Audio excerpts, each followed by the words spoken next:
naomba mniruhusu kutoa pongezi zangu za dhati kwako Mheshimiwa Zuberi Ali Maulid, Spika wa Baraza la Wawakilishi, kwa umahiri na uongozi wako bora na kazi kubwa ulioifanya ya kuliongoza baraza hili kwa kipindi chote cha miaka mitano.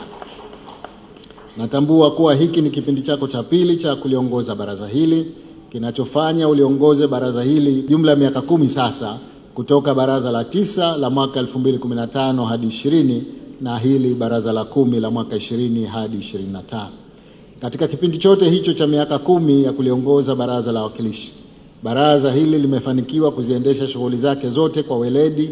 na mafanikio makubwa, ingawa nafahamu kwamba kazi hiyo haikuwa rahisi, kwani ilihitaji ujasiri, uvumilivu na hekima kubwa, na kupongeza kwa dhati. Hongera sana Mheshimiwa Spika. Shukrani zangu za dhati pia ziwafikie wenyeviti wote wa kamati za kudumu za baraza na kwenu nyote waheshimiwa wajumbe wa baraza la 10 la wawakilishi kwa namna mlivyoshirikiana na serikali ya awamu ya 8 katika kujenga nchi na kuwahudumia wananchi, kwani bila ya ushirikiano wenu tusingeweza kuyapata mafanikio tunayojivunia leo hii.